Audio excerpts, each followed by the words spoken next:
Have you ever wondered what happens when a contract in the construction industry abruptly ends? What are the consequences?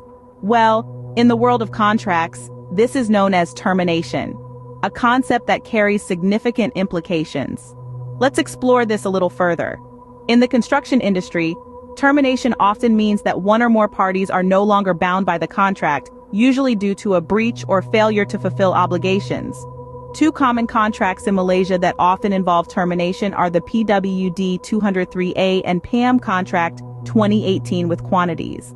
These contracts are comprehensive, outlining the responsibilities of each party and the conditions under which termination can occur. But it's not all about theory.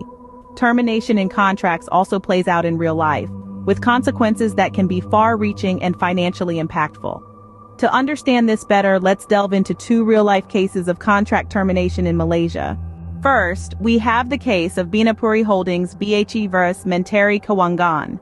This case revolves around a construction contract between Binapuri Holdings, one of Malaysia's leading construction companies, and the Ministry of Finance. The ministry terminated the contract citing significant delays and cost overruns. Binapuri, however, disputed the termination, arguing that the delays were beyond their control. They took the matter to court seeking redress.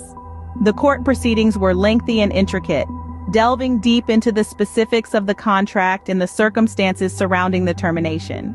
The verdict eventually came down to the fine print in the contract, which explicitly stated that the ministry had the right to terminate in case of significant delays. Binapuri's appeal was dismissed and the termination upheld. This case serves as a classic example of how contract termination can lead to legal disputes. It underscores the importance of understanding the terms and conditions of a contract before signing on the dotted line. The second case involves MMC Gamuda and MRT Corp, another high-profile termination case in Malaysia. Here, we saw two giants in the construction industry lock horns over the termination of a contract concerning the Mass Rapid Transit project. The contract was grounded in the PWD-203A and PAM contract 2018, which laid out the terms of engagement for the tunneling works. The cause of termination was a dispute over cost, with MRT Corp alleging that MMC Gamuda's price was exorbitantly high. This led to a legal battle that put the spotlight squarely on the termination clause of their contract. The outcome? The court ruled in favor of MRT Corp, citing the termination clause as the deciding factor.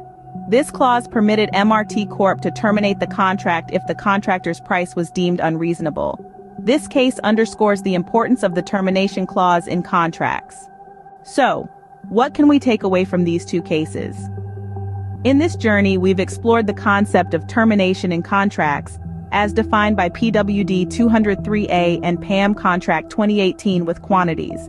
It's a crucial aspect of business dealings, marking an end to obligations under a contract either due to completion or other circumstances.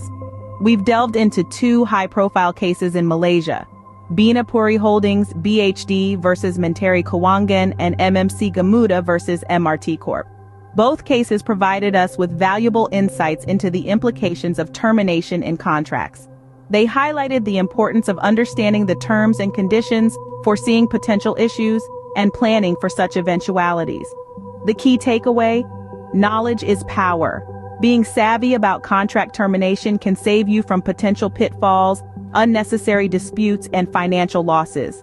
Remember, understanding contract termination is vital, not only in the construction industry but in any business dealings. Be informed, be prepared, and always read the fine print.